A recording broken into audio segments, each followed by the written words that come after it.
This is it, another One Round with George. What is One Round with George? It's 3 minutes or more of boxing talk. Let's get into it. Hit that intro. Ever since I was a kid and saw Sugar Ray Leonard fight, I've loved boxing. I was at HBO for 15 years as a feature producer, won a few sports Emmys. Not bad. I got to travel the world and tell the great stories of these fighters. Maybe something of a rooting interest in Alexander among the entire HBO Sports crew here, because Alexander's manager is former HBO Sports producer George Jakovic. I've managed a fighter. I've worked a fighter's corner, being as close to the action as you can get. My life has revolved around boxing. This weekend, July 30th on Showtime Boxing, former 140 and 147-pound champion Danny Garcia is back. He's facing off against Jose Benavidez. It is Garcia's first fight as a junior middleweight, 154 pounds. What would a Danny Garcia fight be without his dad, Angel? July 30th on Showtime. Don't forget the Danny Garcia show, the greatest show on earth. I got to spend time in Danny Garcia's gym in Philly before he fought Errol Spence a few years ago. I'm always going to be a fan of Danny, always going to be a fan of his dad. Let's see how he performs at 154 on Saturday. On the undercard heavyweight, Adam Kovnasky faces off against Turkish Olympian Ali Demirizin. It's been a while since Kovnasky has been in the ring, not since he was destroyed by Robert Helenius twice. We'll see what he has left in this heavyweight showdown. Happy birthday to Paul the Punisher Williams. The fight that I remember most for Paul Williams was in 2007. I was working for HBO and I was in the house when he took on welterweight champ Antonio Margarito. Margarito was a boogeyman of the division back then. Said no one wanted to fight him, but Paul Williams did. Paul Williams could throw punches for 12 rounds. That's what he did to Antonio Margarito that day. He beat Margarito, he beat his hand wraps, and he became welterweight champion of the world.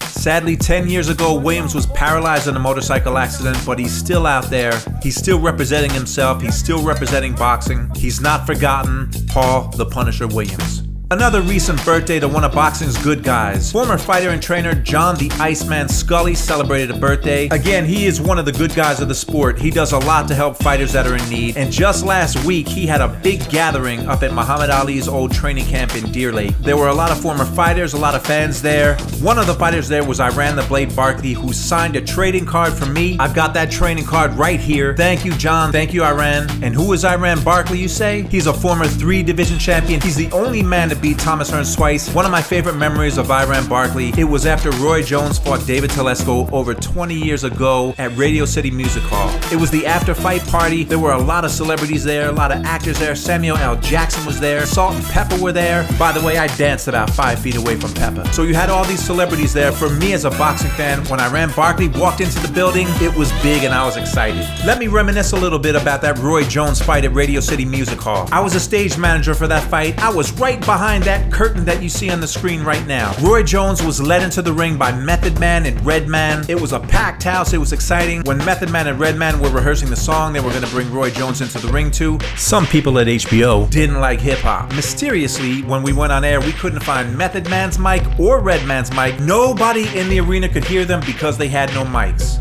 Now, both guys like to smoke weed, so maybe they just misplaced them. But it was still a great night. It was a great fight. Roy Jones was just a master back then. He was the pound-for-pound best boxer on the planet. He easily decisioned David Telesco that night in the first ever fight at Radio City Music Hall. So I want to give a little tribute to the movie Nope, and this is inspired by my boy Drew Tight. Here's a preview of my version of Nope.